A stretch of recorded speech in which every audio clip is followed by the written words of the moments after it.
Recently, I was on an episode of Vice's Dark Side of the Ring, but how much did I get paid for that appearance? Well, I'm gonna be sharing that and how much I made for other shows I was a part of. Thoughts on Goldberg? Thoughts on Goldberg? Moneymaker. After I got released from the WWE, the very first project that I was a part of was an interview with RF Video. RF Video would produce what we call in the wrestling business shoot interviews. Basically, out of character, a pulling back the curtains, spilling the beans, no topic off limits type of interview. Now, I'm not sure who would want to break wrestling code and expose the business. I mean, I know I sure wouldn't. For free. Luckily, RF Video, they were paying, and at the time, I thought paying pretty handsomely. Mentally, at this time, I was fresh off my release from the WWE and still holding on to a little bit of bitterness. I probably wasn't in the best frame of mind, but something that would help that frame of mind was the fact that they paid me $2,000 for a 2 to 3 hour interview. And you can also factor in that RF Video covered my expenses for the interview, which would have came to about $300. And I know you're saying, of course they covered your expenses, Maven. Well, unfortunately, not all shows would. The next show is one I guarantee you've never heard of, and that is the World Travel Awards. But it paid very handsomely. In 2009, I hosted this show, and even though it was only 3 hours, they paid me a whopping $5,000, but it doesn't end there. When you factor in 4 nights in the Caribbean at a 5-star hotel, that would easily come out to an additional $2,500. The World Travel Awards, I'm available if you need someone. Now, after 15 years estranged from the WWE, I actually had an opportunity to return. Sort of. In late 2020, the WWE was celebrating 30 years of The Undertaker. And for this celebration, they wanted to bring on one of Taker's most heated rivals. Unfortunately, Shawn Michaels was not available, so they relented and had me on instead. They had me on a show called The Bump, WWE's daily talk show, where I was able to talk about my rivalry with the Dead Man and pretty much what kickstarted my career in 2002. During this entire process, pay was never brought up, not even one time. In fact, I was just happy to go on and pay tribute, honor the man who gave me a career. But within a week of being on The Bump, I would receive an unexpected but welcome surprise when in my mailbox there was a check for $1,500. And an added perk was I didn't even have to travel anywhere. I got to do the interview from the comfort of my own office, and it only took about 20 minutes. Speaking of the Dead Man, I would appear on his podcast, 6 Feet Under. And where I didn't get paid to be on his show,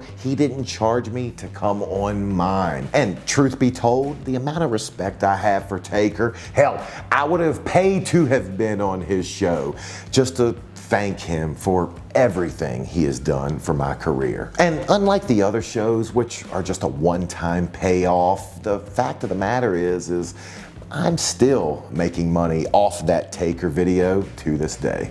In 2024, I was able to travel to Maine and host the TriState Lottery's Ultimate Dash with Scientific Games. This was another event where even though I wasn't a participant, I was merely the host, I truly felt like I won the lottery because Scientific Games, they paid me handsomely. They paid me $5,000 to host this one-day event. But it doesn't end there. Scientific Games would completely cover my road expenses and even offer me a daily food per diem, which came out to an additional $1,000. Scientific Games, I'll work for you anytime.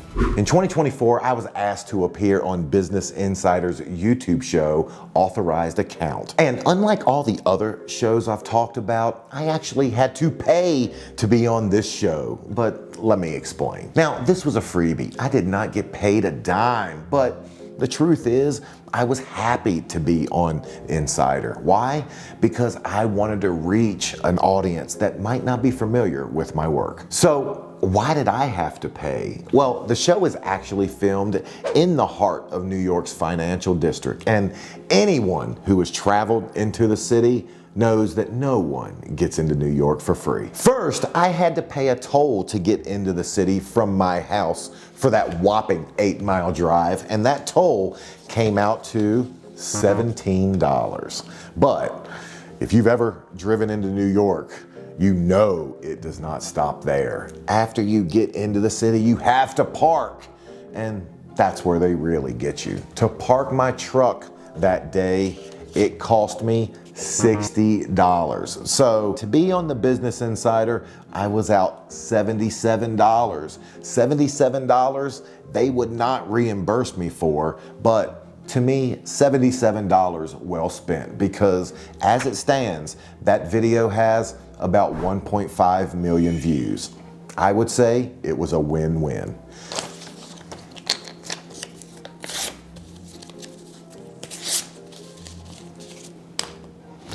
Cost of doing business.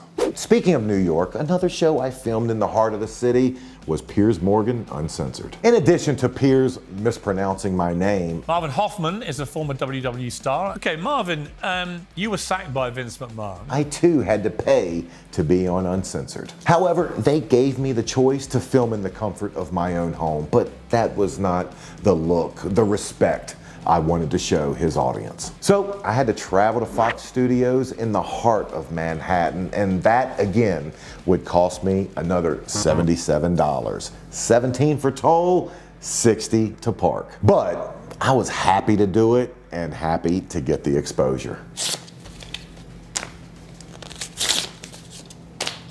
Now, this brings us to Dark Side of the Ring. In 2024, an associate from Vice Television reached out to me and asked if I would be interested in filming a Dark Side of the Ring episode.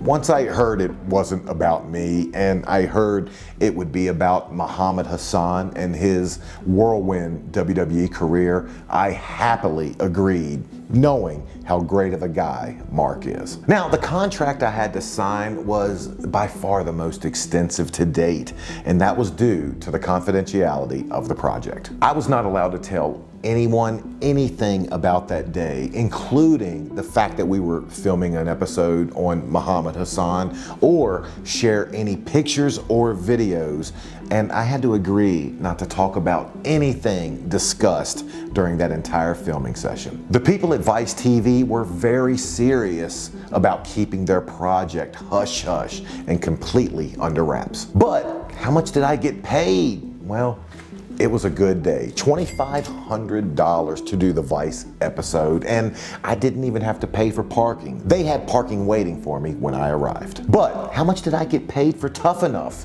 To find that out, hit the video on screen.